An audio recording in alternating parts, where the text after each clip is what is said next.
如何分辨一个明确的短线机会？看 K 线走势似乎很简单，因为看到的都是走出来之后的行情。当 K 线实际运动中，价格涨跌都会影响当根 K 线的指标。今天跟大家分享一个很好用的指标，叫做强力指标，不光可以判断短线强度，而且自带背离，可以避开80%的假信号，判断出是否真正的超跌超涨，以及在行情运行中如何上车。记得在留言区留言强力指标，我会把指标寄给你。也欢迎使用大帅的其他 TradingView 指标和学习大帅的交易影片。强力指标适用于大多数交易品种，包括股市、加密货币、期货和外汇。强力指标是由两条线构成，绿线代表长线趋势，红线用来判断短线强度，从而看长做短，找到短线讯号。接下来我们将案例讲解强力指标的具体用法。可以看到纳指4月2日开始，布林线下轨开口开始加速下跌，前面受到讯息的影响，美股已经开始了一轮下跌。此时布林线再次下轨开口，走主跌浪，如何判断真正的底部在哪里？这里同时打开了 MACD 和布林线，如果按照布林线站上，下轨止跌，你会发现当确认站上下轨，即是一根绿线直冲中轨，直接把下轨的反弹空间打完了，看似一根大涨 K 线，急忙冲入，接下来很容易被洗掉，因为布林线中轨此时还在往下，后面的回撤也接近4/5。而且看 MACD 也是一样，虽然 MACD 没有背离，但此根 K 线也是 MACD 柱线缩短的第一根 K 线，强度又如此之高，为什么后面还是回踩？到底涨多高才算确认？跌到哪才会反弹？为什么这么强的共振也会失败？甚至觉得这是不是主力的陷阱，故意骗我们去追高？为什么会这样？难道主力盯上了我的账号？等等，先别急住下结论，我来告诉你如何避免这种情况。先人一步看清涨跌。强力指标自带的红线背离是最快速的超跌指标，因其周期小和敏锐，同时结合了成交量来计算，可以避免像 MACD 这种趋势性指标讯号过晚的问题。强力指标的短线背离讯号很简单，只要红线比前一天高，同时当天最低价要低于前一天，即是短线的背离超跌。我们看这里的位置，4月7日纳指继续下跌，并且大幅打穿前一天的低点，但是红线却不降反升，那么短线已经触发强力指标的背离讯号，可以在当前周期收线时抓住短线机会，停损就设在这根 K 线的最低点即可，接下来就可以吃到大涨，并且因为成本较低和入场时机早，正好可以选在 K 线反弹到布林线中轨离场。这时一个简单有效的背离妙招，接下来测试你是否彻底搞懂。我们看这个位置，4月21号的纳指下跌，刚才4月7号的 K 线下跌，当根 K 线是反弹的，那么这根下跌的 K 线强力背离系统还会有效？考虑3秒，马上揭晓答案。3、2、1，还是有效。接下来继续上涨，你判断对了吗？这就是强力指标的短线背离，专门用来判断短线的超跌超涨。但是光有短线还不够，还有一条绿线是长线，结合它来使用才能真正做到看长做短。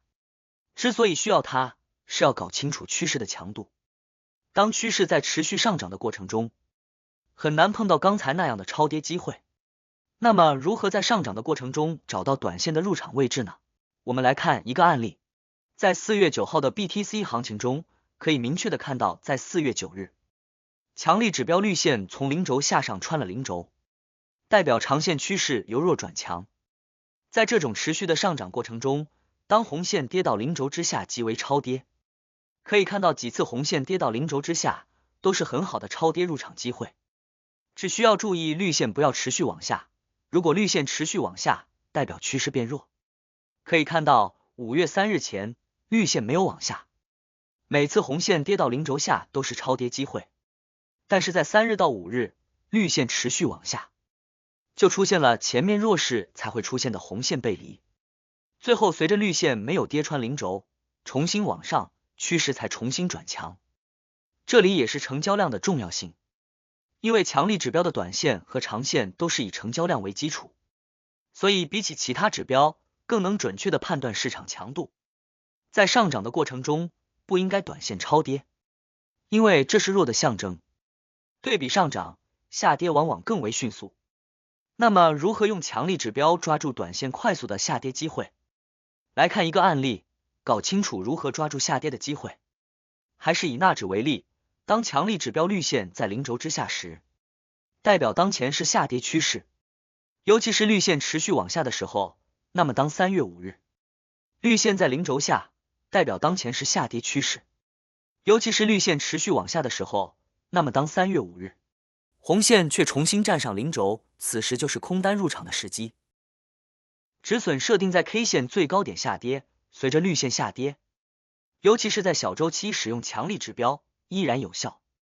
在30分钟、1小时、4小时周期里，强力指标都能很好的判断短线强度和机会，尤其是红线拐头的时候，代表了短线趋势走弱。上涨趋势中要提防下跌，下跌趋势中要提防反弹。接下来用实战案例来讲小周期机会。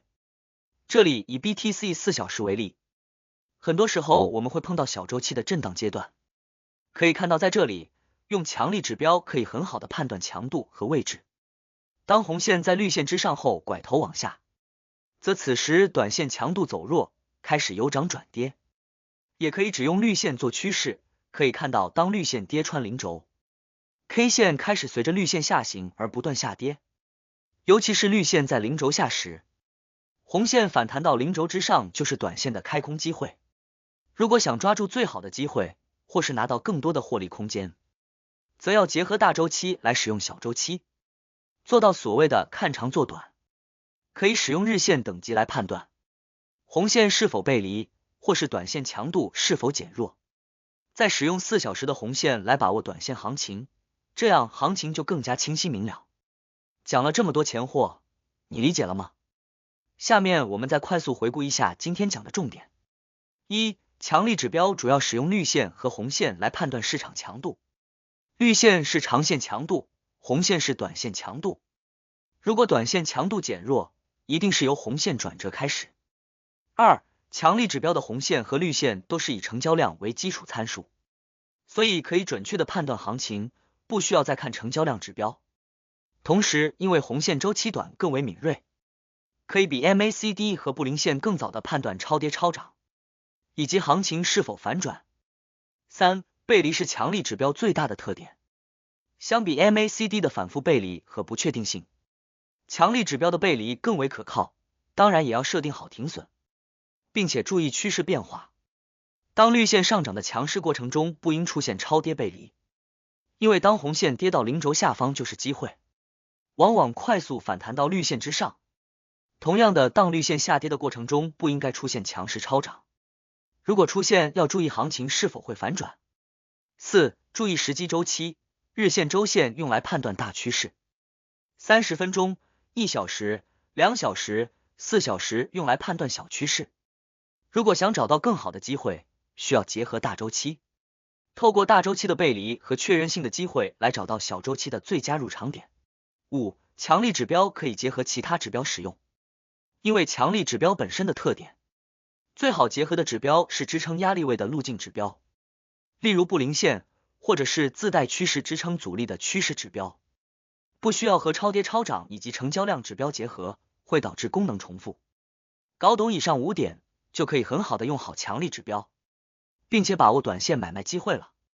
觉得有收获，别忘点赞、订阅大帅的频道，也欢迎直接使用大帅自制的 TradingView 指标，每周更新实战策略，记得打开小铃铛别错过。